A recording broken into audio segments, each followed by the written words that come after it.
face, no hesitation. Fuck the way and I got no patience, it's a must. Niggas die for the lust, personal vendettas. Where heat that's concealed, the situation where days of destiny fulfilled. You don't speak of much of chosen few and they fam, they won't fuck with you. Respect's due, careful what you do. You watching me and I'm watching you. Take some of all that got shells with names on them, setting some ugly. You ain't ready to die for yours, and so did I dust you off ugly. Leave you earth, when beneath your feet, gunfire, you need a sniper. Leaving lights in new world order from the nicest to the stripers. When you point for basic death with 1,000 times. You're in, you represent no ethics to shatter your mind. And they're still feeling this, no witnesses. Niggas vacate the fucking premises. My name is standing mechanics, I've been in this from the Genesis. Indictments come in soon as the mob got hit. So I'll lay back and hell is coming with that chocolate shit. The last of any 4/5, this whole bitch tried to dim me. Best protect my chest, slugs never go up in me. Plus I'm busting plenty at whoever, cause I'm accurate. And niggas on the streets can only talk about half the shit the kid did.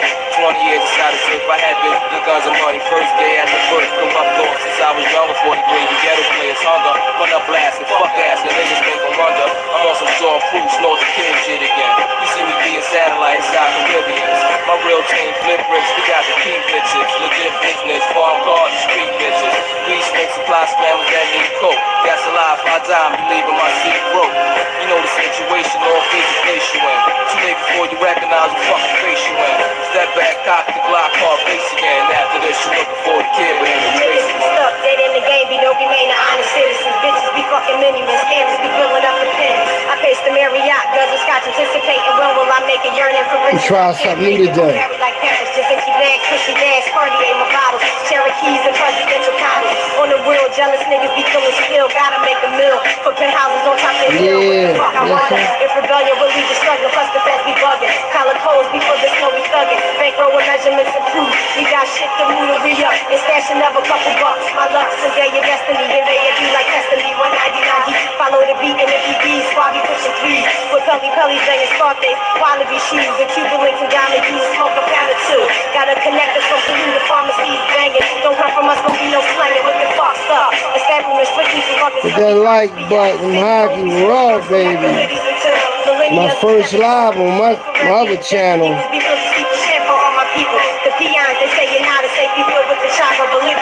First live, y'all, on this channel.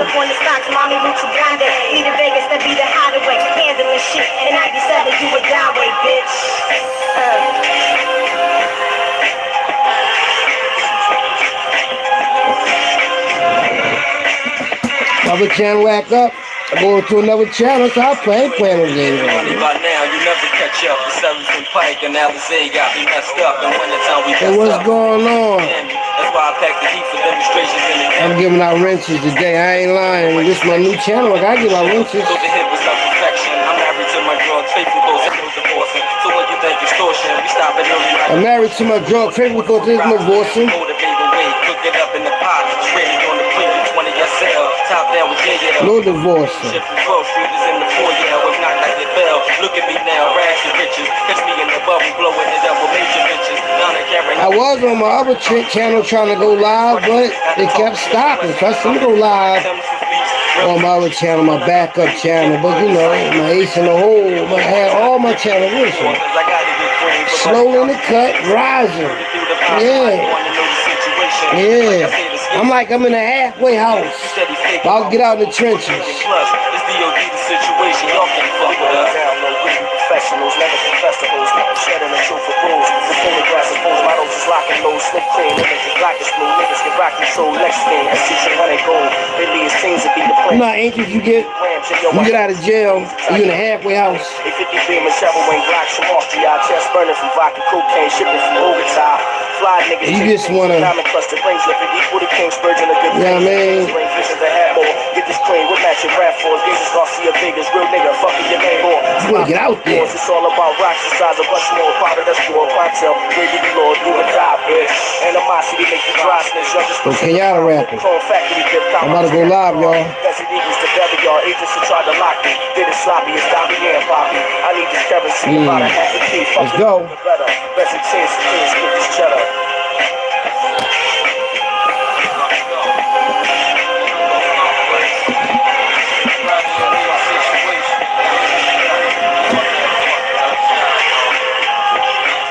Now see how I switched the shirt? I mean, not the shirt. See how I switched my hat? The cream with the cream. The Reebok with the Reebok. But you know what? I'm gonna switch my hat back, man. I'm in my Philly bag tonight.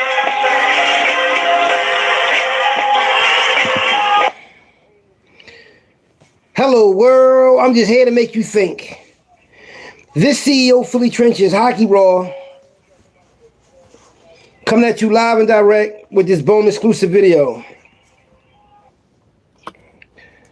Now, tonight, you know what I mean, I'm going to talk about me and my twin brother being in them trenches of Philadelphia, right? Back in 1989, when we first joined the JBM, I was on a run from Glen Mills, and he was on a run from Slayton Farms. You know what I mean? Or Houses of Moses, wherever he was. Matter of fact, he was in Slayton Farms in 1987.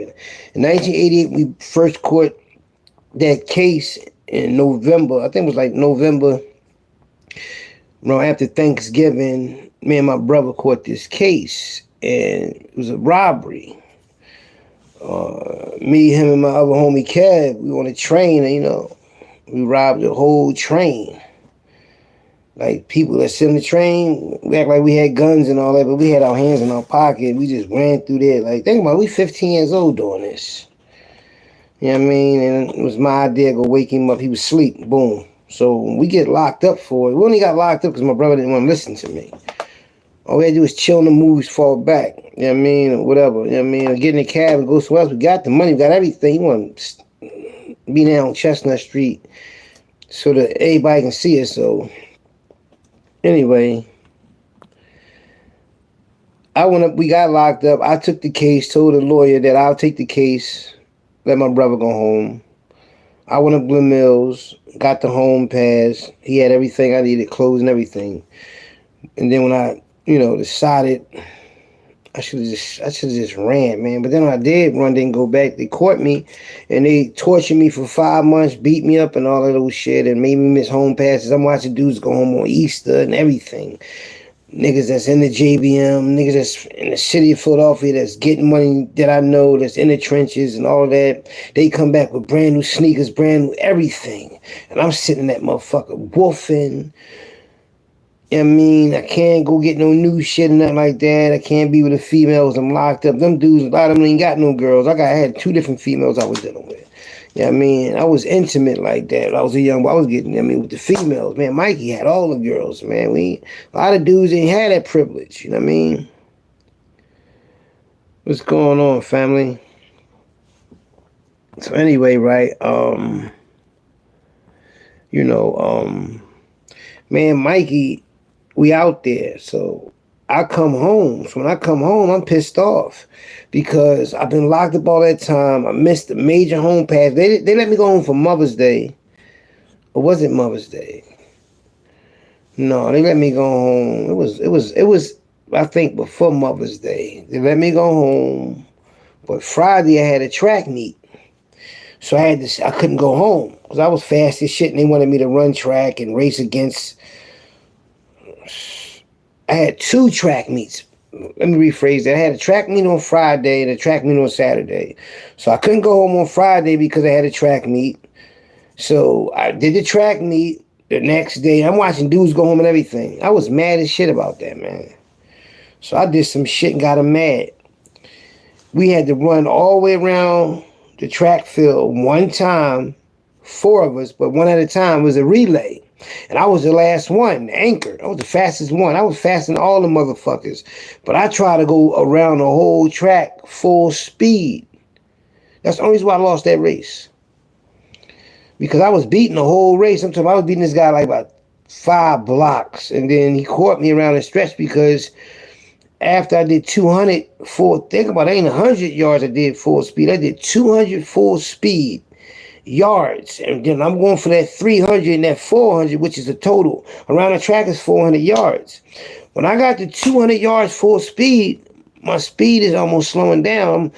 Now I'm getting to like the 350. I'm like, wheezing, but I'm still running.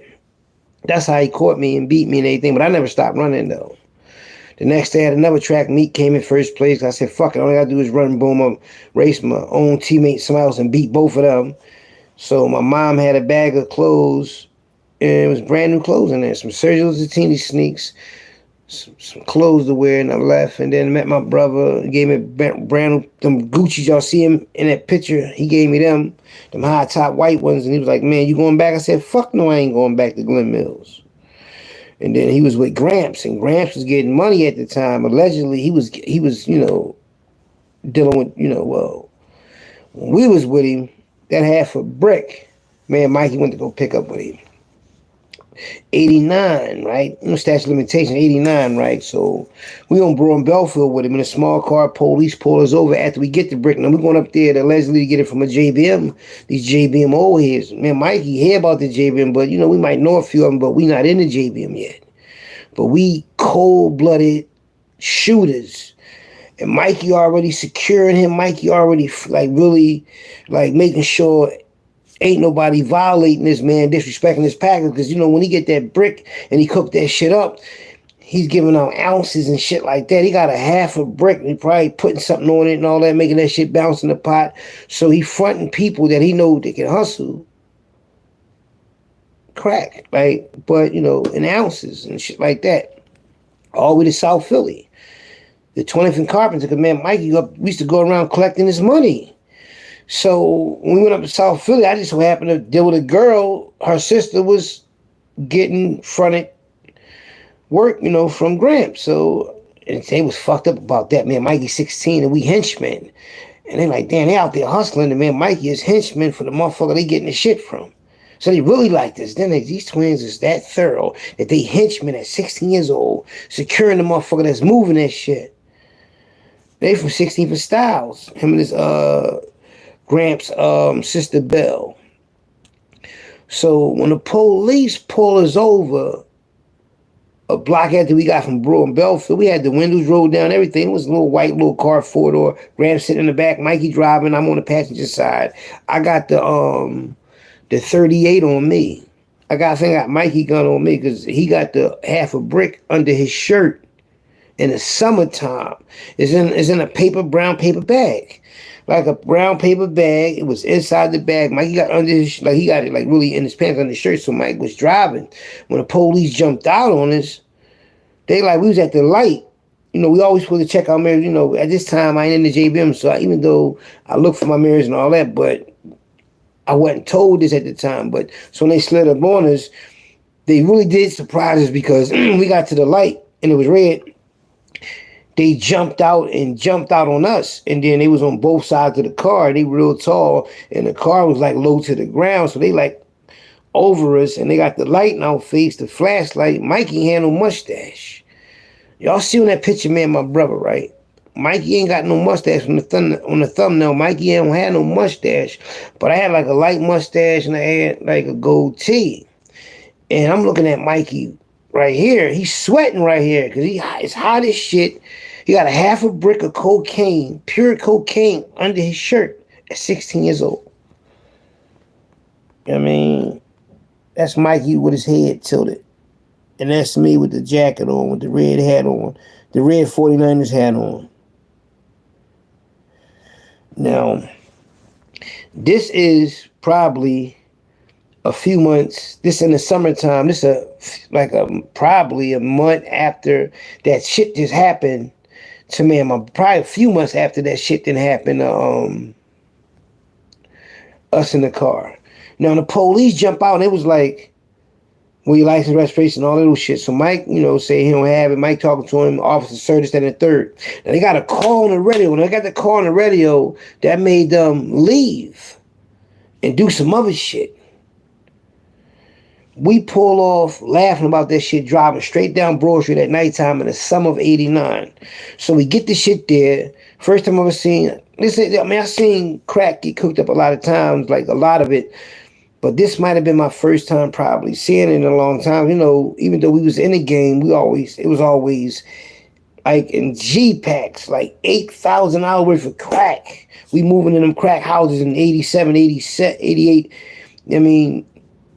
Up Erie Avenue. So we already know we've been around, so motherfuckers know. So and our name ringing. And Mikey was messing with his sister Belle, where he met her at a Doom Day.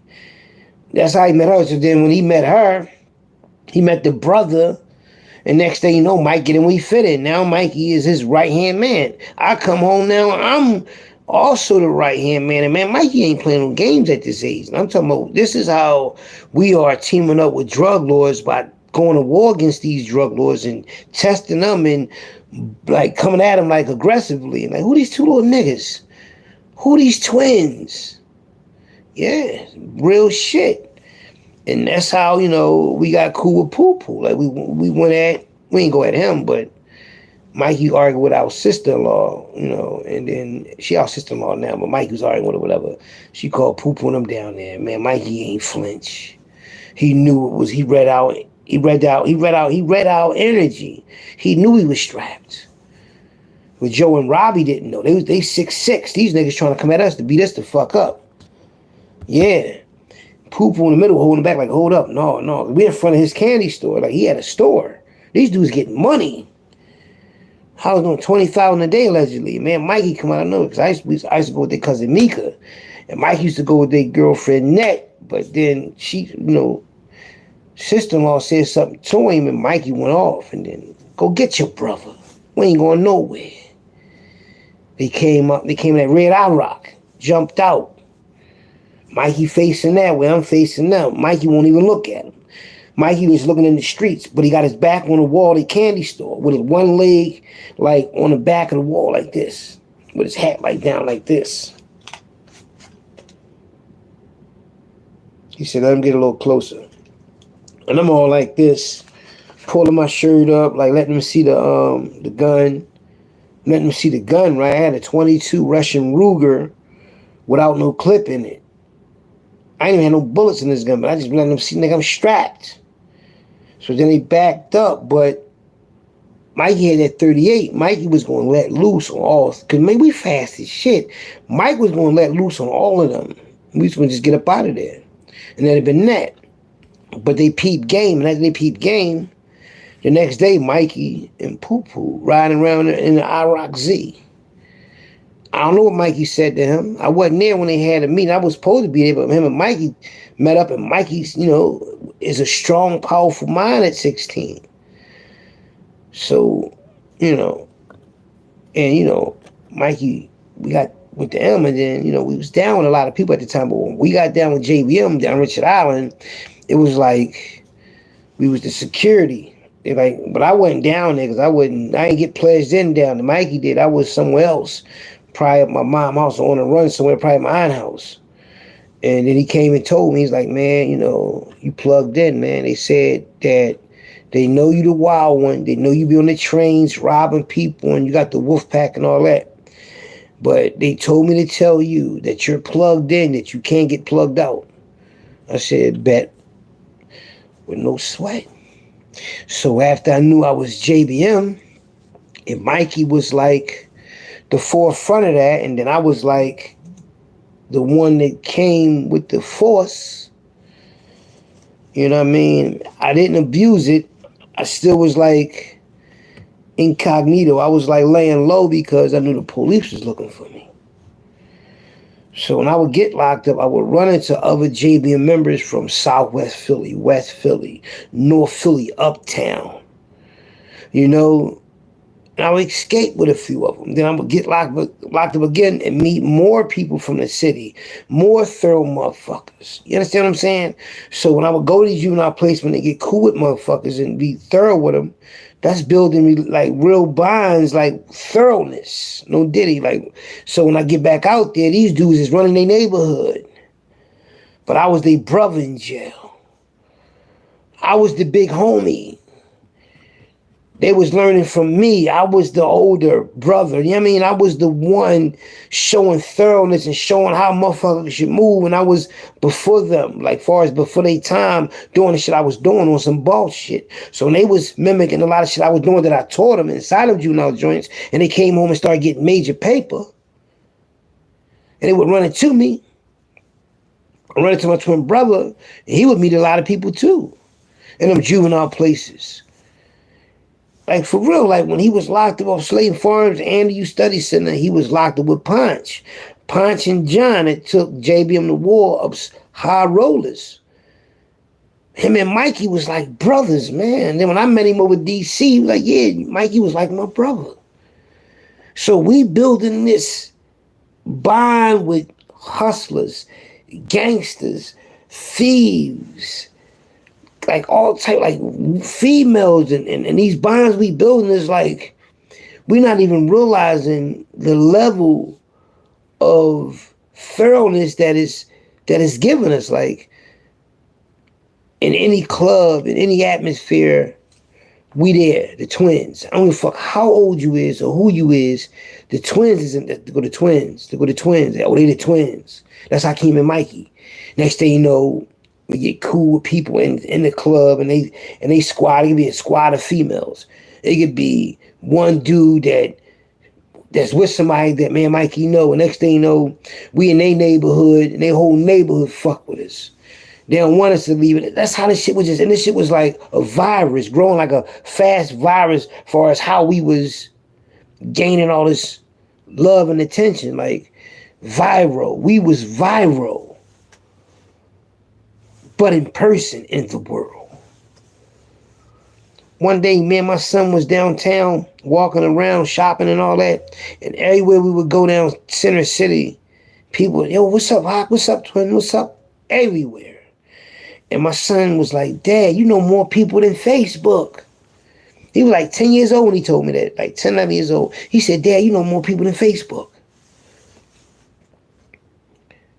Like, seriously, man.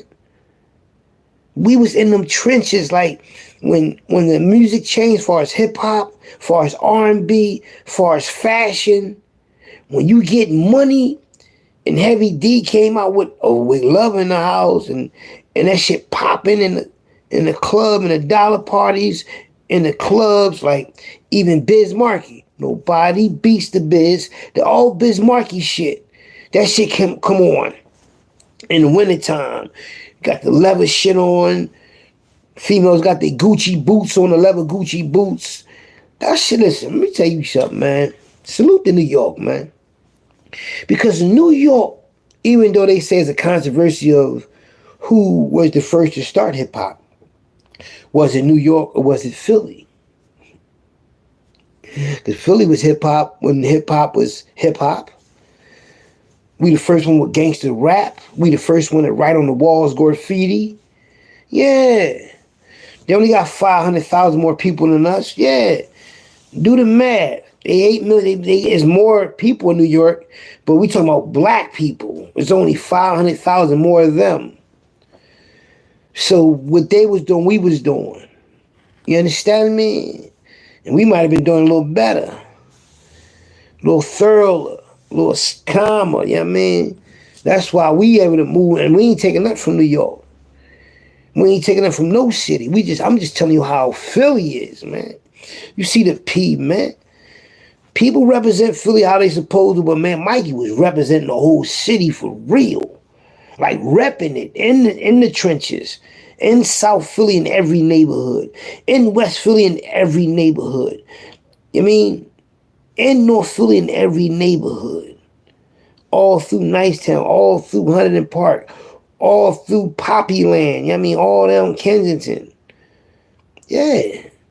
All up Erie Avenue, all uptown, Germantown, West Oakland Lane, East Oakland Lane, Mount Airy. We all through there, man.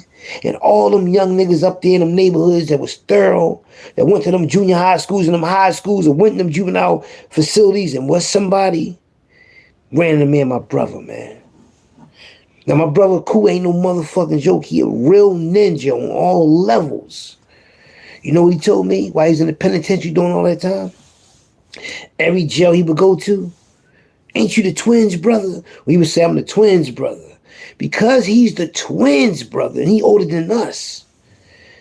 He was doing so much time since 1981, in and out of jail. He like, damn, my little brothers. He thought he would have to worry about us when he was doing all that time after being one of the first young kingpins to sell crack. If not, probably the first one for crack to be like, you understand me? Like, existing in Philadelphia, started, you know what I mean, up Erie Avenue with Zach and my brother and them, allegedly. Yeah, they was selling cocaine. They was cooking that shit up after they bought it. Erie Avenue was the first one with crack. So when he got locked up, 15 years old in an Audi, 15 with an Audi, same year as the Audi, 85. He had an Audi on them niggas, man. And he was driving a Volvo, the 782 door. Money green John Zach had with the tan rag top, man. He was trying to put people on. They ain't want to fuck with the crack because the news is saying it was on some other shit. You know what I mean? But once everybody got whiff of that shit, he was already who he was. He was like the first, even though Tony Ronan and them had the Benzes and Leslie, he was the first JBM murder. All that money he had, it was like $200,000 in the briefcase or $100,000 in the briefcase right next to his body that ain't nobody takes. Whoever did it was somebody up here that wanted him out the way. But cool, young buck, Erie Avenue doing his thing. They was dealing with powder. He dealing with crack. He had them boys, them A from Butler, come to Erie Avenue and stepped in. I'm like, yo, what y'all doing, man? All our customers is coming here because y'all selling that crack. New York knew about crack because, I mean, them Puerto Ricans, A from Butler knew about crack. Puerto Ricans on 18th and Wallace, Puerto Ricans on 7th Huntington. Puerto Ricans was all over the city, but when they was wherever they was at, they put their foot down and was eating. Wherever they live at, that's where they gonna eat at. So they was fucked up about that. Then they got down. But when my brother got locked up, man, Mikey was out here fending for himself. So when he was going through them camps over the years, my brother say, cool. Man, Mikey was in these trenches. I was in these trenches, putting real work in. Like not no drive-by shooting, not no closing my eyes, walking up on. You know what I mean? Controlling blocks, controlling men, no Diddy. Controlling the situation. Motherfuckers see that. Motherfuckers don't motherfuckers remember that. They the ones on the step looking. They the ones on the sideline looking. So when we go to jail, they step up and get money and they talk in they circles like, yeah, main man, I remember when he did this, that, and the third. So when I come home, these niggas want to show off and say, yo, twin, come on, man, get down with me. I remember how you was eating. You had motherfuckers on the sideline that just was watching us. Now they bosses. You had some envy, like, man, fuck that. No, I ain't helping him. I ain't gonna help him because he gonna pass everybody. See, it's a difference. See, in the city, in any city, when you got a fucking name and you get money and you come through in the foreign, bad looking females, like nice looking, and you really throwing that shit on, it's like you a rap video. It's like you top of the line and the motherfuckers see that. And when you used to live in that, I didn't see it because I wasn't paying shit no mind. I just was living my life, surviving. But everybody else see that shit like, look at this nigga. He come to fuck home. How he just come on from the penitentiary and just get put on in a nice car. Next thing you know, he rolling. Got the shit doing a wide nutsy and everything. Niggas can't do that, man. Niggas can't just jump back in the game and get back on. It's like it's like a merry-go-round going fast, right? And you jump on it and you spinning with it. But when you jump off of it, you walking straight without falling. Just imagine jumping off a motherfucking thing that's spinning, but when you jump off of it, you don't even fall. That's me. Coming straight out the gate, man. Every time I came home like the Joker. I came home like Frank White. I swear to God, every time I came home, I felt like Frank White from Kings of New York, right? I felt like the Joker off Batman. You know, every time the Joker escaped from somewhere, he said, wait till you get a load of this. Wait till you get a load of this. Every time I escaped from somewhere, every time I made bail or something, or every time, you know what I mean, I got released or something, I would say, wait till they get a load of this. And I said that an awful lot because I escaped from a lot of places, man. And that shit just gave me the momentum to escape from these places. Not only did I escape from these places, I still had the same females I was dealing with waiting on me. I used to get locked up and I used to write them. My twin brother used to get locked up. We used to write his females and all that. They send us pictures and all that. Next thing you know, we call them on the phone and all that. Next thing you know, we out there with them.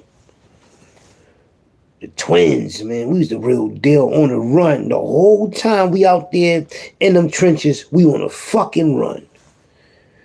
Think about it, man. Man, Mikey on the run every time we was in the motherfucking trenches, man. Believe that. 1980s, 1990s, man, Mikey, and I'm talking about this is like probably late 80s. Cause you know, they let me go home. Matter of fact, I think it was in 89, because in 88 I did go back off that 5-day home pass. I should have just left then, man. You know what I mean? They kept capping my mom up. Yeah, we're a good school. We just want to show them the brochure, looking like a real college and all that, and looking like a private school and all that. Not knowing that shit with the... Let me tell you something. I'm glad I did took that case. I wouldn't want my twin brother to go through that, man. I remember Keenan, he ran. This Keenan was... Everybody from Philly that was a young boy, that was thorough, they was up there. It was up Glen Mills. 88, 89. The whole city was up there. And Keenan, he was in Fort Woods or Annex. He was even Fort Woods or Beach Woods. Whatever unit he was in, he wasn't that far away from me. Him and Doug was in the same unit. And him and Doug was going to run together. Every time I got locked up, Doug was there. Like, Doug was my celeb grades before. He was there at Glen Mills with me. The hikes with me. Greatest four. I'm like, hey, well, so anyway... Him and Keenan had planned to run together. But Keenan left him. Keenan took the fuck off. He said he ran to the window, looked out the window. All he seen was Keenan running real fast across the grass. Because everything is grass and you can walk on the walkway. They got big ass trees and everything. So it's out in the Pocono. It's out in the suburbs. It ain't that far from where I'm at. It ain't that far from the airport and all that little shit. So anyway... But I don't know Glen Mills owned all this land. And everybody that worked there live on that land, got free cars and everything. And their whole job is to fuck you up. If you don't fuck nobody up, they get rid of you. So, and if you get caught when you run, they gonna fuck you up. So you gotta understand something. When you run, you're gonna get tortured, humiliated, disrespected. Everybody gonna disrespect you in the unit. Think about it. You're gonna get beat the fuck up, right? And after you get beat the fuck up, you're gonna get beat up again by the person, say the staff that's working there at the time. They're gonna beat you up right then and there. So after you get beat up right then and there, the next day, your team leader, which is whoever's on your unit that run your floor, staff member, he's going to beat you up. And before he beats you up, he's going to let everybody on your unit sit on the couch and talk dirty about you, chill you and everything. You can be sitting next to him, across from him. If you sit next to somebody and they talking dirty to you, they going to be spitting on you. They're going to always call you pussy and bitch, so they get them spitting words out. You know, certain words you say that's cuss words, you can spit on somebody. So I went through that. The boys from DC went through that. But me and the boys from DC, we was cool. So the West Philly boy did that dumb shit to me, man. Think about it. They were geographical. Southwest and West Philly, they were geographical, right? I'm 15. So North Philly was cool, man, Greg, but them DC niggas, they fuck with me like that. They know I was a bad boy. They know I was trying to run, and they was trying to run. So we had a lot in common. This Rayful Epman, them young boys, they up there with me. So one of them had ran at, I think, the Christmas home pass.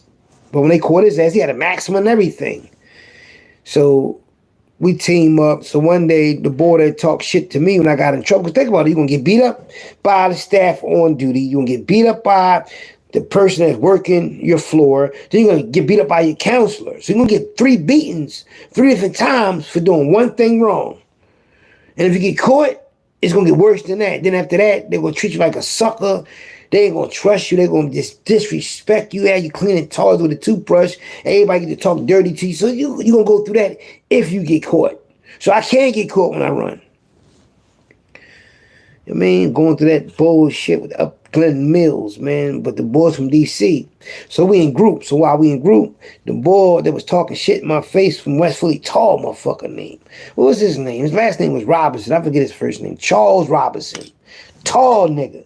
Tall, skinny nigga was on the varsity team. He didn't really have no game, but he was really tall, right? He was like a street nigga that's like a 7-foot street nigga trying to hang around midgets. He one of them type of tall niggas. So he up the Mills and he get in trouble for stealing. This nigga 7 foot and he on track. But on track, what the fuck he do on track? I think he ran distance, and I think he jumped over that motherfucking, that pole you gotta run and jump over like this and dive backwards. He was one of them Pope voted dudes. But he stole on the track field. I think he stole some cigarettes. He was fiending, right? And if you get in trouble up Glen Mills and you on track, that shit stay at track. You ain't got to go back on unit and tell on yourself and say, yo, I got something to say. Because if you don't tell yourself and the staff, they're going to call you unit. You know what I mean? Say, okay, Hasbro, now, say for instance, right? You get in trouble, right? You up Glen Mills. And you get in trouble in the cafeteria somewhere. And you go back to your unit and you don't tell the people in your unit what happened. The people in the cafeteria are going to call and say, did he report what he did? Oh, he didn't? Okay. And the people that he didn't report, they might have fucked him up in the kitchen too. They're going to come back to the unit and fuck him up some more. You know what I mean? And then the people in the unit going to fuck him up. So he's going to get like 5, 6 ass whoopings from different people. So you got to come back to the unit and say, I got an issue. Everybody going to look at you like, what the fuck you do? So when the board did it, Charles Robinson, he wasn't supposed to go back to the unit and say he stole them cigarettes. Because his whatever happened on track and field, stay on track and field. I used to get in trouble too. I got in trouble. I'm running across. I'll tell you what happened in a second. So Robinson is on the couch. He got in trouble. So the boys from D.C., they go to breakfast in the morning, put all these scrambled eggs in their mouth on the way back, and they had some in their pocket. I said, why you got them scrambled eggs? No, we walked to breakfast real fast and came back. He was like, man, I got these eggs. He said, I'm going to sit right next to Robinson. I'm going to put these eggs in my mouth. And soon I start talking to him, I'm like, pussy. And all the eggs going to go in his face. That boy, they was crazy, man. But every day we was trying to escape. And man, the boy from D.C., we tried to escape in their quarters. That's when they started treating me dirty. That's what made me run. So anyway, I'm in the trenches. Now, this would really toughen me up was though my mental got strong.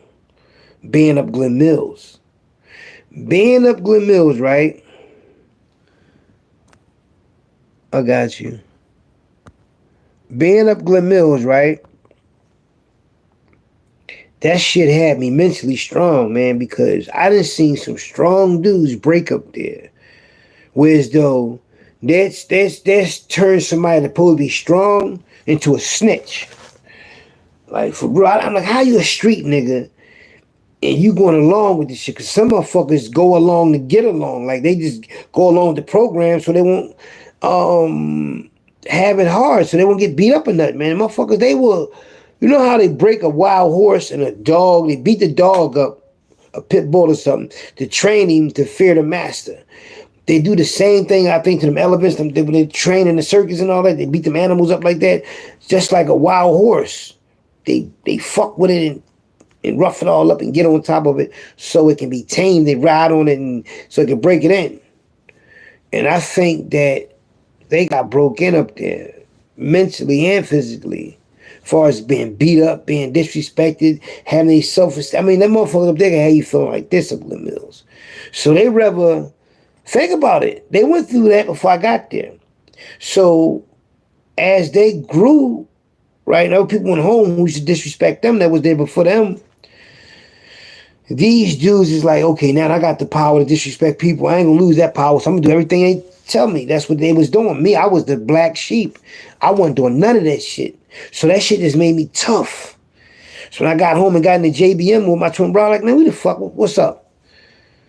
Put that motherfucking gun in my hand. Like, that's why, man, like, I think I liked the firecrackers when I was like 7, 8 years old. My mom didn't like us playing with fireworks. So we used to have to hide them. Like, at nighttime, we let that shit, we used to have firecrackers and jumping jacks, and we would buy it, like, from grown men. We 7 years old. Grown men used to sell us fireworks back in the day, like 30th Ridge Avenue in the store. And we would go in and buy it, and it's like on some secret shit to go in and buy it, boom, leave, walk 5 blocks to get home, still daytime, put the shit under my bed and everything, wait till nighttime to pop that shit. Never in the daytime, though. Unless they probably firecrackers, but the jumping jacks, you want to wait till the night so you can see the colors better. So I'm getting like, so I like to let that loud noise. So I said, all that to say this. When I got a gun in my hand, damn, like LL Cool J said, damn, with the my 9 is easy to load. When that gun is like, and I'm about to get busy or something, the first thing goes through my mind every time is, I can't wait to hear that loud ass sound go off. Once that loud ass sound go off by pulling the trigger of that gun, it's like that shit just activates something. It's like I don't want to miss. Like for real, I don't want to miss, man. Don't want to miss. And now that I got older and more wiser, I know where I'm trying to send you at. To the upper room. Now it ain't about just missing, it's all about where I'm going to send you at, motherfucker. You going to go somewhere. You need, this how I'm thinking to you. You need to be a part of this technology out here that's going on. All this good shit that's going to go on when 6G come out. Yeah, man, Mikey, look. Man, Mikey, like, never was with nobody our age far as when we was in the JBM and all that little shit. Everybody was always older than us, man. We were grown-ass men. They 35 years old. We 16, 17, 18 years old. Hang with niggas 27, 32. 19 a little older than us. And the thing is, we not looking at they older than us. I'm not looking at none of that shit. I'm just looking at it as these niggas is thorough. They letting us eat. We surviving. And we learning from everybody we around. But we was very mature. Do you see how we was dressing at 16 though? We got dress pants on, right? Fly ass jackets on. You know what I mean? Big ass hand bone chains on. The baseball hats. We don't even need no hats. We just rock them hats because we fly young niggas, man. I got the 49er hat on. For real. We wearing the hats because we on the run. Police got our mugshot.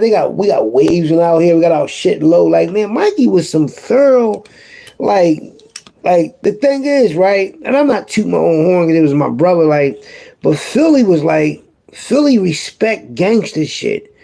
We respect violence. We respect a motherfucker to get money. Because if you get money, that means you thorough because you know how to survive. You know how to get it. And if you throw that shit on, like, who you throwing this shit on? Oh, he thorough. Or he get busy. He ain't playing no games. He stretch a motherfucker with his hands or, you know what I mean? Or he'll take you out. You know what I mean? Broad daylight. Oh, they gonna really respect him. And then when they know you in it robbing and pistol whipping and all that, they know you don't give a fuck about the law. You know you lack on them and all that. What?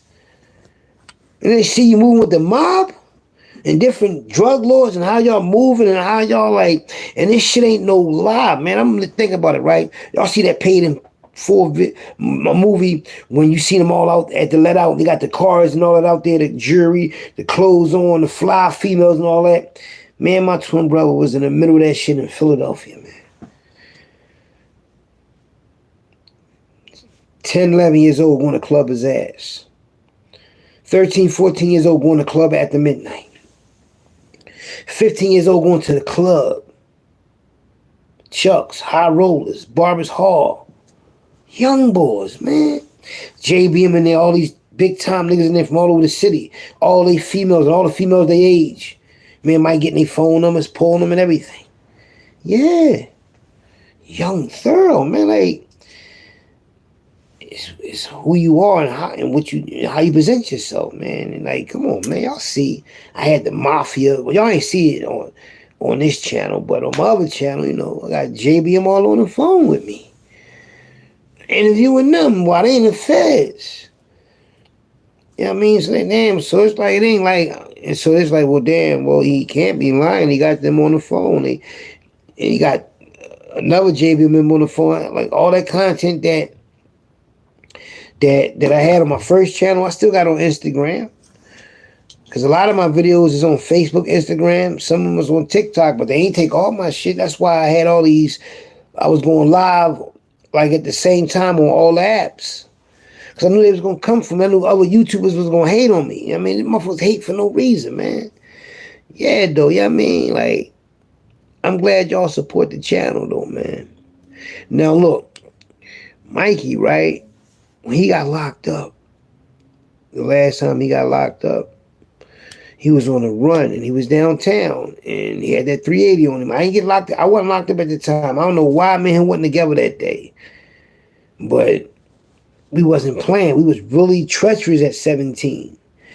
And the police chased him and he ran down the steps in the subway system. Like he jumped off all these steps. Because he told me about it, but he never told me that he put, the ratchet to the police head, the gun. He never told me that. He never told nobody that. The police got on the witness stand. The one that arrested my twin brother, well, the one that jumped on him when they was chasing, they ain't catching him, we fast as shit.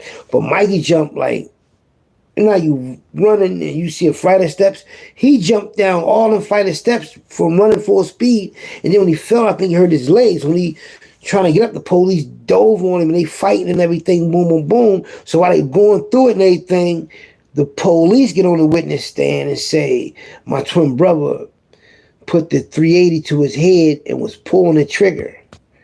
He said my twin brother put the 380 to his head and he was pulling the trigger. But the trigger, but the gun didn't go off. Now, the reason why I can think there's some truth to that, first of all, I know my mom ain't gonna make no shit like that up. Cause she in the courtroom while he going to, court for it, and the police get on the stand and say, the police can lie too. They can beat you up and say you fought them back and all of those type of shit. But to say that somebody put a gun to their head and pulled the trigger and didn't go off, the reason why I can say there's some truth to that same 380 he had, we ran up in that crack house on 13th and Allegheny. This old head boy had this crack house, and they was in there like it was a real house, like it just was nothing to it. They had McDonald's in there, just boy, they had females in there with big ass earrings and all that. So we run up in there with our area avenue homies. Louis, rest in peace, my twin brother Mikey, rest in peace. And we run up in the crib. I done took all the rings off the boss' fingers when my man Nate laid the boss, he laid him right on the ground in front of the house. Big heavy set nigga. He had braids straight backs. He had a white t-shirt on, I think. So when he was landing, he said, lay down, nigga. So when he was landing, it was like these steps, like how two houses is together, them row homes, but they got porches. They end like porches, but they share the same steps. Two houses next to each other share the same big long steps, but they got porch houses. So when he was on them steps and Nate told him to lay down, he lay down like this and he had his arms wide open and he laid on them steps. And when he laid on them steps, Nate got the ratchet all on him so he wouldn't move. I'm all on his fingers like this. Nate might have been going in his pockets and took all the boy money. The dude had monkey mitts in his pocket. I'm like this on his fingers. He had Liberace rings, man. Y'all know who Liberace was? The piano singer, the Italian piano singer. He played on Whoopi Goldberg, Fatal Beauty, the drug movie that was killing everybody in the movie. Off the cocaine they had called Fatal Beauty. Liberace on there. Liberace was a kingpin on there. He had all these fucking big ass diamond rings. I'm talking about everything was diamonds. The diamonds was like, you couldn't believe how big them diamonds was, man. I swear anything I love. See how the circles is in these little scissors? That's how big them diamonds was. And look at my finger. That's how big them diamonds was on each one of them fingers, man. So I'm taking all his motherfucking rings off his fingers. We get up in there, and when Mikey robbed everybody, Daryl had a big ass earrings, he robbed, took all his shit, took everybody's shit, took some of the french fries. So the gun went off, because Mikey must have said something and did his hand like that, and the gun went off. When the gun went off, and I'm like, who the fuck he shot? The gun hit the couch, right? But my brother's finger got cut right here. Like right here. From pulling that trigger. So I guess when it did like this, what you call that, recoil? When it did like that, it cut his skin. So when the police said the gun jammed, I remember the incident when we robbed that crib and the gun went off and they cut my brother's finger. That's how I knew that cop wasn't lying. And fucking 380 was like he ain't oiled the gun or nothing, I don't think, man. So he had problems with that gun. So when he got locked up, He started a whole ride up the. We both was locked up at the same exact time up the youth study center. They had him on the 5th floor, had me on the 4th floor. They didn't want us on the same floor. You know, the 4th floor is younger. The 5th floor, you older. The older you could be. So Mikey up there with motherfuckers 18, 21 and shit like that. And he's 17. So when I go on the floor, they let me go on the floor to see my brother. They all up there sitting in chairs. Big motherfuckers. Mikey all thorough, get up with his shit all round, come over there talk to him. Like, look at my brother, thorough as shit, man. Yup. Mikey was on the 5th floor, man. I was wild as shit in there, but Mikey was laid back quiet till they certified him. When they certified him, they put him on the other side of the youth study center where you could do some time at. So everybody over there got juvenile life. Well, juvenile, like, they certified, so they doing county time and all that, about to do life. A lot of motherfuckers was trying to escape out of there. Like, I escaped out of there a couple of years. Then I think that summer I might have escaped. Yeah, I already had escaped from the study center when they locked us both up. And they was like, you the. So one day, me and my brother, we coming off the same, I think the 2nd floor, and we both got off 2 different elevators, so we both on the same floor looking at each other. He got a guard with him, I got a staff with me, and Mikey ain't saying nothing. So they talking, and the staff say, yeah, Hakeem, he the wild one, Mikey the quiet one. Talking about me and my brother, so I'm the wild one. And I said to myself, they just don't know my brother. Mikey just smiled at me, shook my hand, hugged me. So boom, we go to court. He said, man, they certified, boom, boom. I'm gonna go to county. I said, nigga, they just gave me juvenile life. I got 3 years. Cause he actually thought I got out of something. So then we found out I gotta do juvenile life, 3.5 years. He hugged me in a cell and he like smiled. He got out in a few months. Before he got killed, he got out, right? But the crazy thing is, he started a whole riot after I left the youth study center. My mom came to visit me and told me. When I first got up the hikes during the juvenile life, my mom came to visit me. And she said, right after you left, Mikey started a riot on security. He didn't start a riot on the 5th floor as far as being on the open side. He waited till he got on security. He started rioting that motherfucker, man. And just think about it. He started a fucking riot, man. Everybody in there older than him. He convinced everybody to beat the guards up, tear shit up and all that, man. That's a leader, man. Like we was leaders in them juvenile joints, man. Getting motherfuckers to run with you. Getting motherfuckers to like we used to do all type of shit in the juvenile joints. Sell cigarettes. Like it's another world when you locked up, man. Like we was really them twins, man. But when Mikey was down Richard Island hustling down there for JBM and all that, and after the security thing, he making money like a motherfucker. But he never had time to spend it. Then when JBM was going to war with South Philly, they gave Mike like $27,000 or $17,000 and told him to go on a Greyhound bus to go over to Atlantic City and get all these Gucci sneakers. And they said he could keep the change. So he had my brother Darwin over there with Mike. And they got all these sneakers. He had all that money on him, man, 16 years old. But he used to hustle his ass off. I'm talking about, they used to be down Richard Island all night. They had different shifts, but sometimes you out there in the summertime, you could be out there hustling all day and all night. And then sometimes they switch the shift and you out there with them. Now I'm out there with them, man. Like I'm on a run. You know what I mean? But I was cool on a run though. On a run, I don't think a nigga broke and fucked up because we wasn't fucked up because we was on a run. Think about it. Mike making money every day. My family, they all got money. I got females in my life. The girl I'm dealing with at the time, she got all this case money. When she got hit by a car when she was younger, she got all that case money. So, you know what I mean? I'm cool. And I was on then I'm taking money. So I go in the house, we got all these clothes, all these sneakers. We was cool. I think about it, we twins. If I'm going to do everything, Mikey got to do something else. That's why I stayed playing football and let him hustle. Boom. And then, like, I'm in school, he get money, or he in school, I get money, he get locked up, I'm out here holding this down, getting money.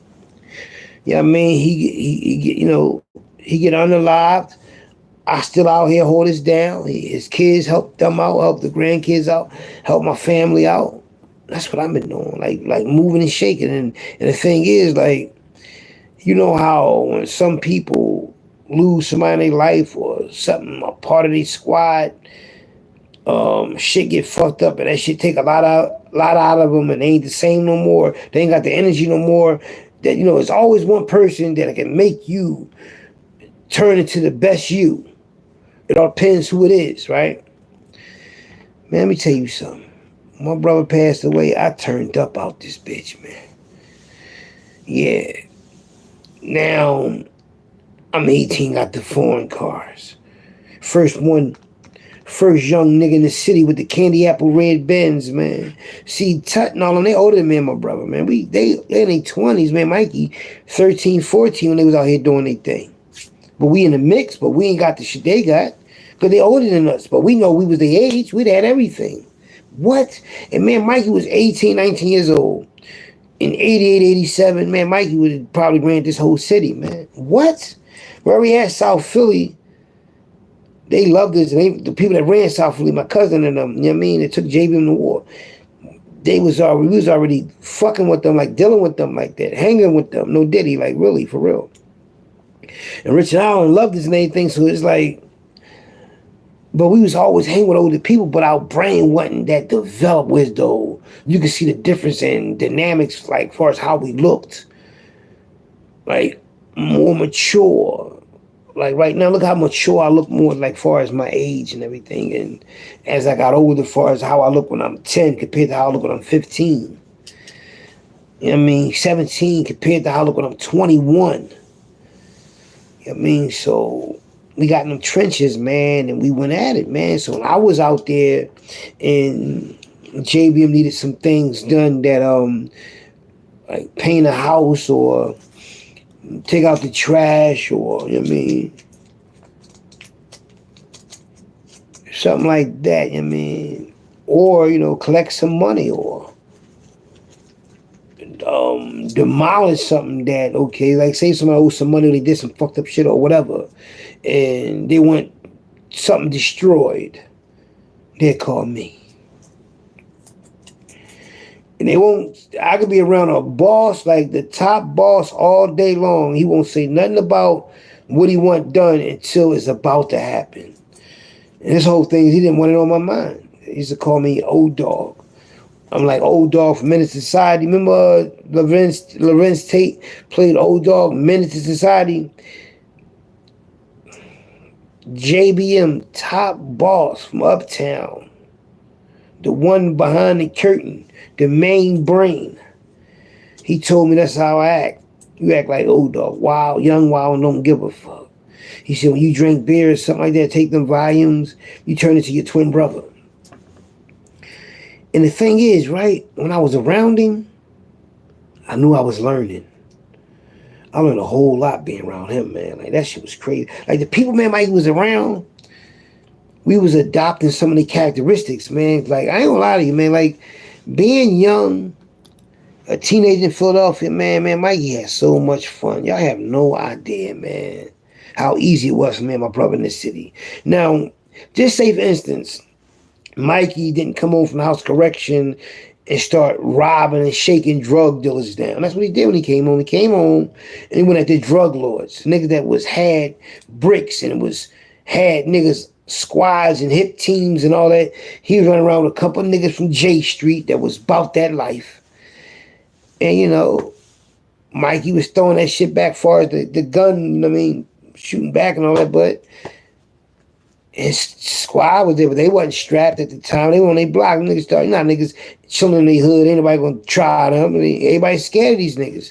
But these niggas got, I guess, the bosses and them came out. These niggas used to be in the military. Them niggas ain't scared of nothing. And they came through with their little hit team and they let loose. And how they knew it was them, because they took their hoods off and somebody was looking out the window.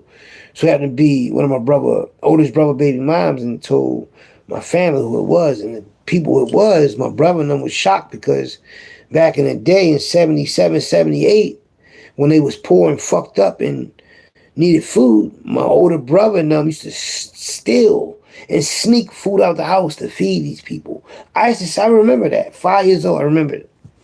And over the years, we stayed in contact with them. So when somebody that you know do something to somebody in your family, that shit hurt more than anything. Because it's somebody's a childhood friend that was a real friend.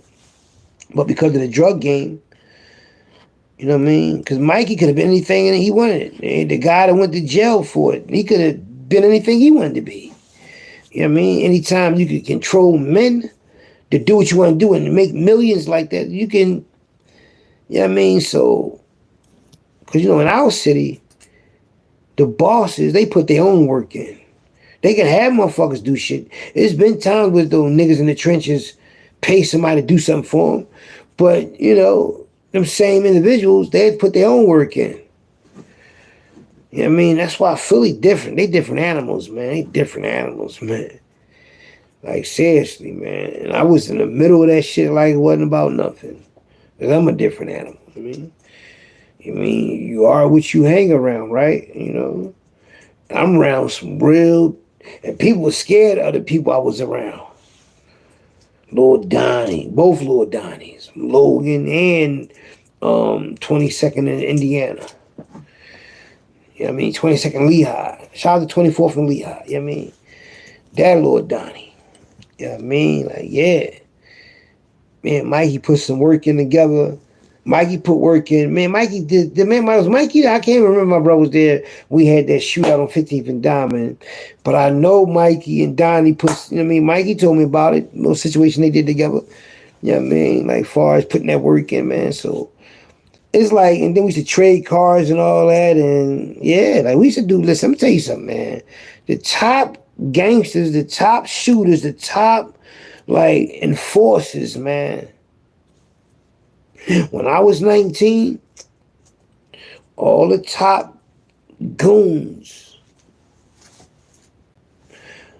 I either was running them trenches with them or we was in the same circle some type of way, but they knew who the fuck I was, though. You know what I mean? Like, seriously, man. Then two of my baby moms, one of my baby mom brother run the whole uptown and was down 17th and Jefferson eating like a motherfucker. Allegedly. $1 Million Marv. Boom. My baby mom, cousin is Boonchi. That was down 17th and Jefferson. So she allegedly was getting a lot of money.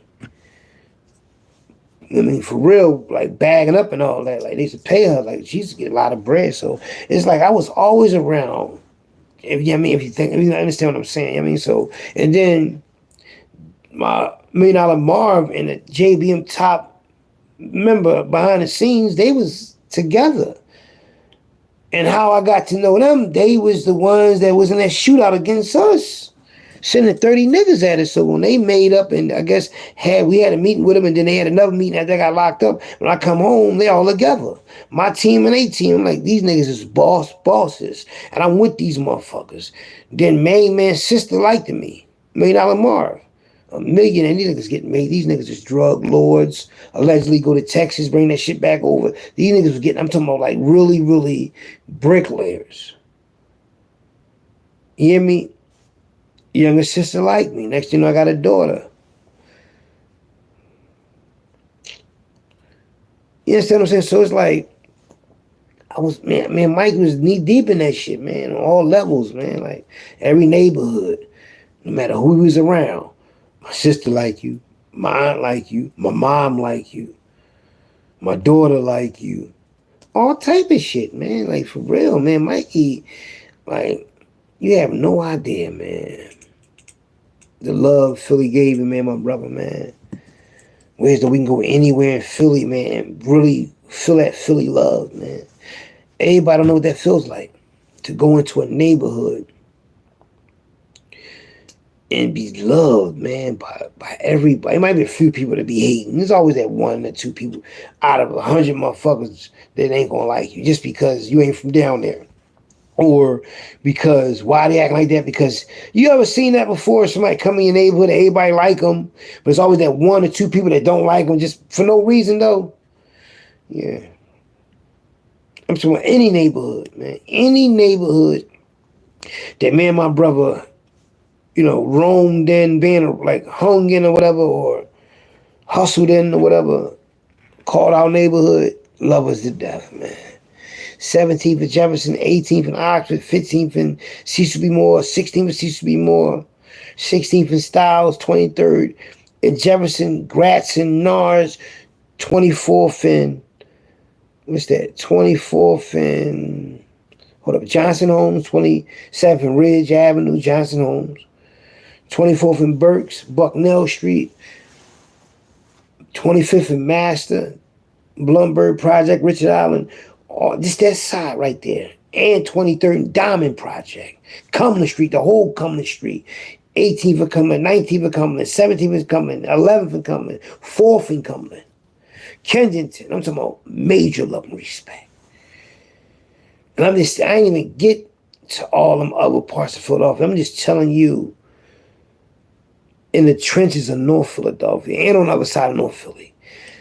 8th and Diamond, 7th Montgomery, Richard Island, Pentown, 10th and Thompson, 10th and Susquehanna, Delhi, Dolphin, 10th and 12th and Dolphin, 12th and Susquehanna, 12th and Huntington, 11th Indiana, 8th and Lehigh, 9th and Lehigh. You know what I mean? 8th and Clearfield, 9th and Clearfield. 12th and Somerset, the Dirty Block. 11th and Allegheny, Erie Avenue. Like, I could just go, and you know what's crazy? No disrespect. Shout out to Philly Street Legend. They page on Instagram. They page on YouTube. You see how people send them in pictures and they show it and everybody get to see them pictures. I'm the only one that can go on that channel and go through all them pictures and give you a story damn knowing every person that I show you a picture of. If it's 100 people in them pictures, probably 90 I could tell you who they are out of 100 people. Probably 95. That's saying a lot, right? I'm the only one. And everybody on there is street legends, females and guys. So for me to give you a story on each one of them, including myself being in the story, that only goes to show you that if all of them thorough, and I know them all, what does that make me? Thorougher or thoroughbred? I don't know, man. I'm just grateful to be alive, grateful to just be able to breathe, man. Small things mean something to me. Being able to breathe, being able to be outside at nighttime in the summertime and that summer breeze hits you. You know what I mean? Like, hits your face and all that. Like, cool you off, man. Our city haven't seen that in a long time because we've been hurting each other. But back in the day, though, 89, 88, 87, 86, 85, 84, 83, 82, 81, 1980. The whole 80s was beautiful, man. The 1980s and 1990s, well, I got locked up in 90. I got locked up in 90, but I was home in 90. I got locked up in 91, but I was home in 91. I got locked up in 92, but I was home in 92. I got locked up in 93, but I was home in 93. I got locked up in 94, but I was home in 94. But I went home for 95, 96, 97, 98. Because I was in prison. I was home. I came home July 14th. Ain't that a bitch? They let me out in the middle of the fucking year, man. In the middle of the month. July 14th, 1999. I broke New Year's in Atlantic City. 3 weeks later, I'm in Las Vegas. Man, I was like... I turned it up when I came home, man. And I'm just proud of myself. I'm proud of a lot of people too, though, because a lot of people still here, still surviving. It's not easy to still exist in this day and time. And what I mean is, like, now you see, I lost my twin brother when I was 18 years old, right? And I lost an older brother, two older brother Beans, and I lost my father through. I lost two of my brothers through gun violence. I lost my father, through throat cancer. So I lost people, and I lost a few unborn babies. So and my oldest daughter, and her mom, she passed away, and one of my oldest daughter, her mom passed away. So I dealt with it. A lot of people, my family passed away. A lot of my in-laws, a lot of my friends. So I deal with a lot of shit, man. So for me to still be strong and focused, that's rare, man, because there's not a lot of strong men left out here, as far as men that know, men that move on principles and morals, men that's sturdy out here in this world. And it ain't easy. You have to be a strong mind to still exist, man, to be my age. 52? I'm 52, right? But they said the 50s is the new 30s, man. And I really believe that. I'm the new 30s. I feel like it too. So when Mikey was down there getting that money on Richard Island, and he would get locked up, I would go down Richard Island, and I would be down there with Richard Island JBM. This is how I met Hammer. Hammer that got killed. Hammer came down there because two of his uncles getting a lot of money. A lot of fucking money. And one of his uncles from Richard Island, and it so happened to be family, in the family. So we would get a JBM hugs, and once I knew he was folks, I was around him like that. I was on a run. So me and Hammer became like brothers. So every time we'll come home and run into him. And then I came on one day, he bigger than life out this bitch. You know what I mean? But man, his brother got some money together. And the crazy thing is, some of his enemies I knew. But I didn't know they was enemies until I came home. It's like, if you're my close friend and he's my close friend, I can't get in the middle of it. I don't want nothing to happen to either one of y'all, but I'm not no slimy dude as though I'm going to tell one of them because I knew you first, or because, or some shit like that. I'm going to help you line him up. No, I ain't do none of that. No, I ain't got nothing to do with it. You know what I mean? Shit happens. And then, so it's crazy, man. So, I'm on a run down Richard Island. She was fun being on the run in the summertime because I can go anywhere. I can go to my baby mom house, I go to my girlfriend's house, I go to this one house, I can hang in this neighborhood, that neighborhood, every neighborhood that was getting money in the 80s and 90s, right? It's always that one house everybody can go chilling and sleeping and all that. Plus, this is what me and Mikey used to do. Every neighborhood we went in, right, we would meet a female, right? And we would meet the female, and she would become our girlfriend. And once she become our girlfriend, next thing you know, we can go in that house anytime we want. Yeah. So, and then the dudes in the neighborhood that we cool with, sometimes they might feel some type of way that man Mikey is dealing with females from their neighborhood because they might have liked that girl. Yeah. You know what I mean? But what you gonna say, man? Man, we the twins, man. Like, we thorough, man. And these are Wolfpack homies. We going in their neighborhood. The Wolfpack, everybody from different parts of the city. So when you downtown, it ain't no you from here, you from there. Nigga, you Wolfpack. We don't see you from 13th and Allegheny, you from Erie Avenue, you from Susquehanna. No, ain't none of that shit jumping up. Nigga, you Wolfpack. We just all family. We happy to see each other. We going to, our energy together, we can't lose, man. We ain't fuck who you was.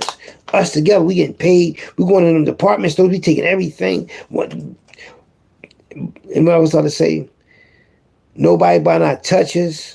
I was thinking about my homie Rundy. That's why I just was stuck for a minute, man. Because I remember when he was alive, may he rest in peace, right? When he was alive, if you touch, like, a lot of us is knockout artists. It's like that one hitter quitter. You see all that? I'm talking about one hitter knock you the fuck out. So if you try to grab one of us, we ain't had no guns and knives. We just gonna knock you the fuck out. So we was happy, like, okay, such and such here, he older. We know we gonna take some money now because he here. All you gotta do is go in the store. I'm gonna grab all the racks of clothes. If a motherfucker touch me, he's just gonna stretch him. So I ain't worried about him. And then the dude probably scared because he see what's about to go off. We up Germantown one day, right? 89, right? This just before we got in the JBM, right? Mikey, we was about to go to Chuck's that night. You know what I mean? Whatever. And you know, in Philly, it's all about what you got on your feet, right? And Mikey, I don't think he had the brand new sneakers. I don't think he had the Gucci's on, but they wasn't brand new. So he want to go inside. He wants some sneaks. So we go in there, and the thing was, that's why I see Lava from Major Figures. He remember when me and Mikey came in the sneaker store, when he worked in the sneaker store, and we robbed and took the sneakers out of there. He looked at us and put his head down because we took the sneakers and walked out that bitch. And this we got finished hustling up Erie Avenue, right? As far as being with Calvin and them, we still in there. Just like after that shit died down and we need some more money, we up there with Calvin. We just went there and took the sneaks. But in this specific time, we up in Germantown with Calvin right now. We said, Calvin, we gonna go in the store. Calvin's getting a lot of money. But Calvin, anywhere he go shopping, he take man Mikey, and man Mikey turned that shit into a robbery. Boom. So what happened was, we have Germantown and Shelton near the sneaker store. So Mikey going in and try the sneakers on. And when he tried the sneakers on, I'm like, damn, he had these fly ass Air Maxes on. They was this color, this cloth color. There was this cloth right here color, right? And they had like a little green in them. Like a little green, like from this rag, like a little green, this color green, like a lime green, I think, right? Like a fluorescent color a little bit, and a little black. They were like $115, $120. And back in 89, that was a lot of money. So the Mikey come out the store, right? Mike come out the store, and a dude try to grab my twin brother. Why he do that? This dude like 6'3". Man, Mikey like 5'2", 5'3", 5'3", 5'4". This motherfucker grabbed my twin brother, tried to grab my twin brother. I hit this motherfucker with a right hook. Boom! He fell right into the display case. You know, when you look at a sneaker store, they got their sneakers in the window, and you could just walk in the middle, like the walkway, but on the sides is the little glass with the, where you can see on each side of the, you know what I mean? Where you can see sneaks over here, sneaks over here. That motherfucker tried to grab my brother, hit this boy with his right hook. He fell right on the glass, inside the glass. We hauled ass out of there.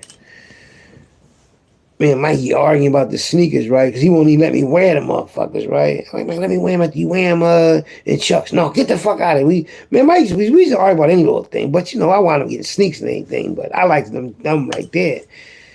And the thing is, like, it ain't like we couldn't get money or nothing. It's just that we do shit like that. We had a lot of heart, man.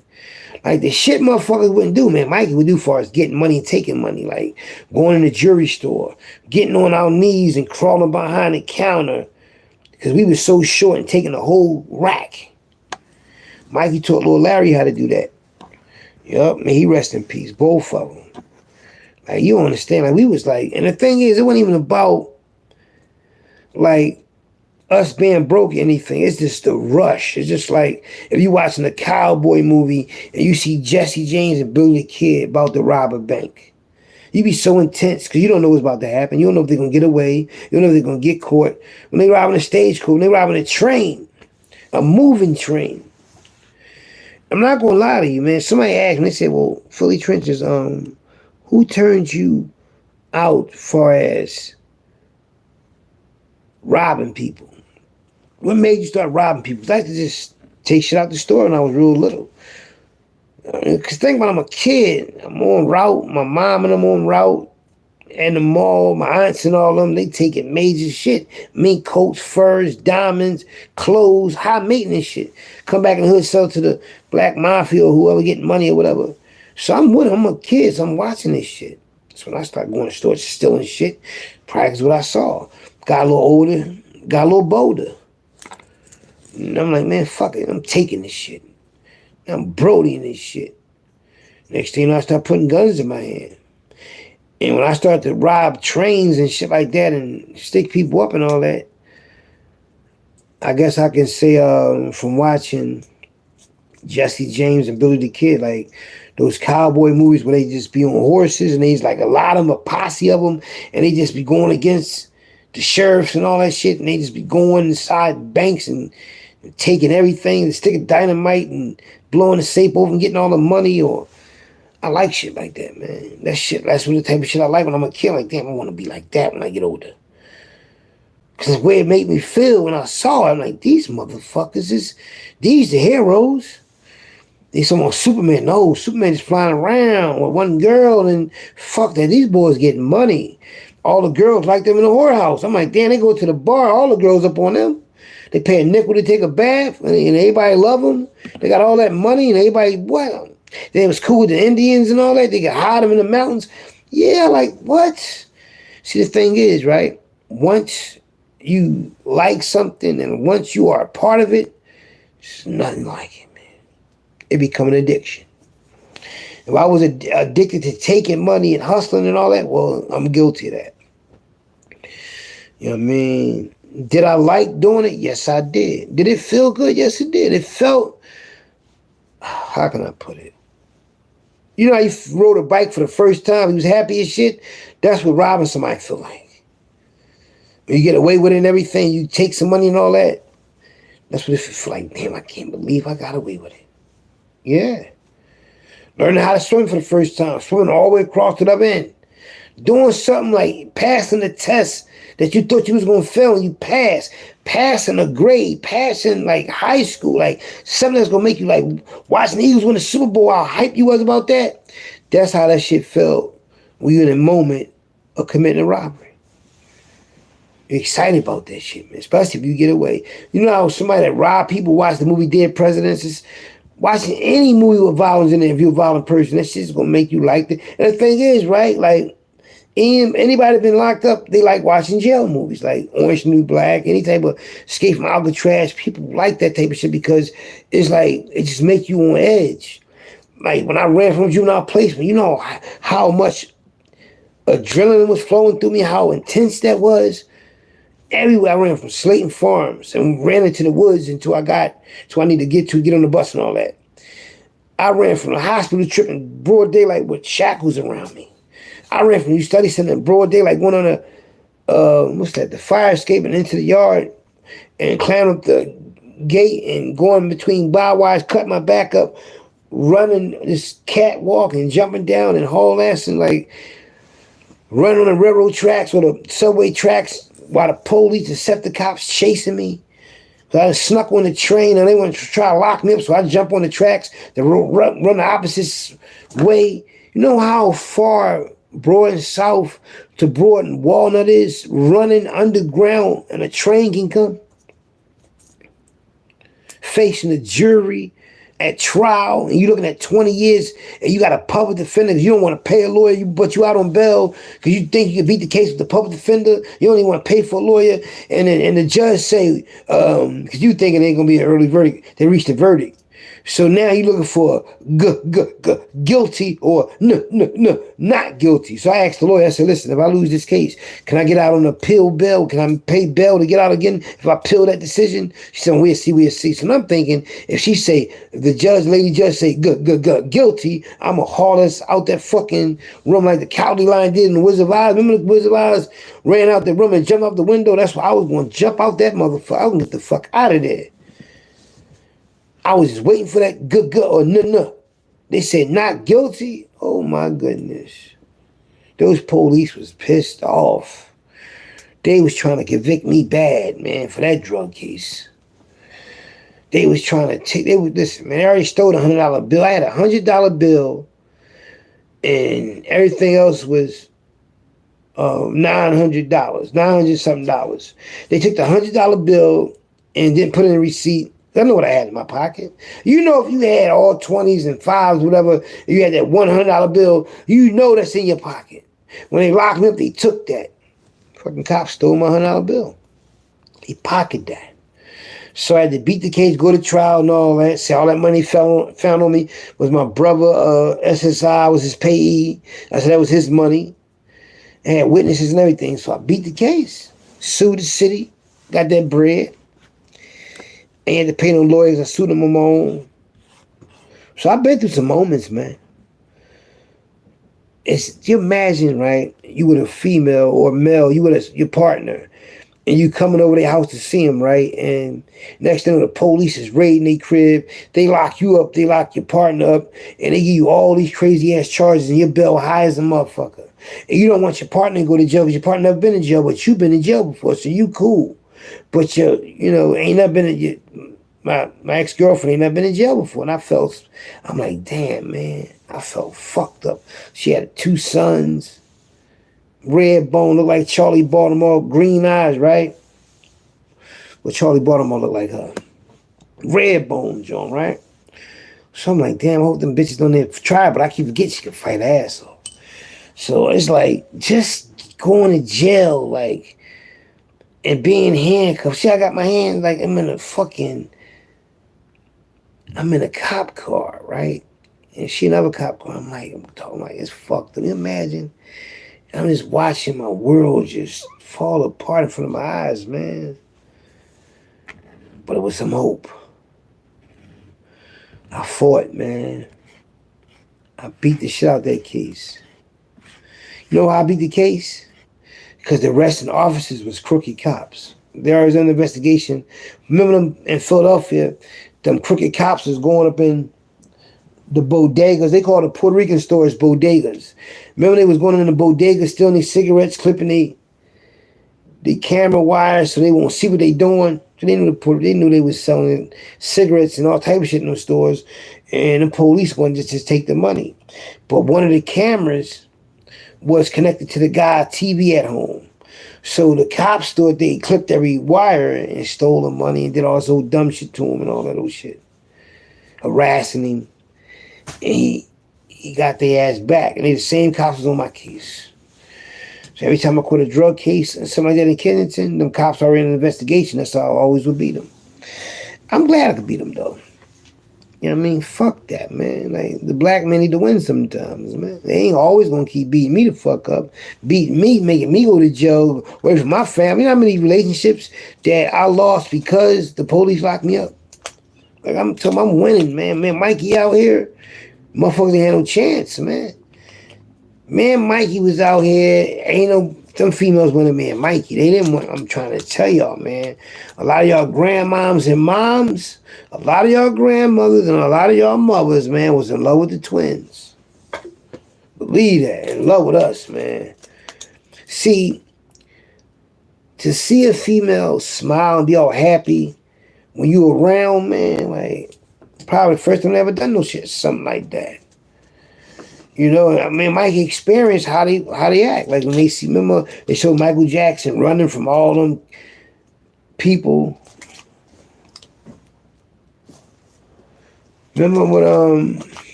you remember that? When he was on Jackson 5, he was running and all that. Man, Mikey ain't had to run, but they would go off and they would see us, jump up and down. They go to I see the cheerleaders up Frankfurt that was on our football team. Oh my goodness. We used to have Halloween parties and all that. Yeah. I gotta go, y'all. Listen, me and Mikey, I'm getting into more detail about the shit I was doing in JBM, riding around, going after the Jamaicans with Celine, going after certain motherfuckers. They out there riding around. Like, this shit was crazy, man. Mikey, Mikey did his thing on the side. Mikey did a lot of shit I don't know about. I did a lot of shit he don't know about. But putting that work in and all that with real motherfuckers, man. You know what's crazy, though? I don't remember one time that we had to go do something to somebody because it was over some money they owed. It was always over a female. It was always over some shit like that. Because I just look at motherfuckers, they just get real personal with they about women, man. If the motherfucker owe you money, they might just not fuck with them no more. They might fuck them up. But I heard them, like, to put them down, send them to upper room, it be with women. Noriega made a video with Wallow. And Noriega on the vote, on Drink Champs, on the vote. He said he had a good time in Philly. He loved Philly women. He always scored when he went to Philly, because Philly women, the easy far as they'll talk to you, give you rhythm. So just imagine how they was when me and Mikey was talking to them. It was easy for us. It ain't like they was whores. It's just that females like what they like. You know what I mean? If they see somebody they like, they like, damn, where he come from? Or where she come from? Yeah. They gonna get with him. You gonna bring it right out. People bring shit out of people, like far as, just imagine you in a club and you see females, right? And then they start drinking. They're gonna act different. They're gonna get loose. But they gotta drink first. But when you young and they naturally like you see how I look when I was younger. Man, Mikey was them boys, man. As far as get all the females, man. If it was 25 more of me and Mikey's, a lot of dudes out here wouldn't have baby moms, or they be sharing their baby moms. Meaning, me and Mikey, we have babies everywhere. Because females know what they want. That's why I got so many kids now. Let me get out of here, y'all. Watch my channel. We'll be going live more on here, as well as my other channel, Philly Trenches, well, Trench City 215. I'm Philly Trenches, but on my other channel is Trench City 215. And this is my channel, Trench World 215.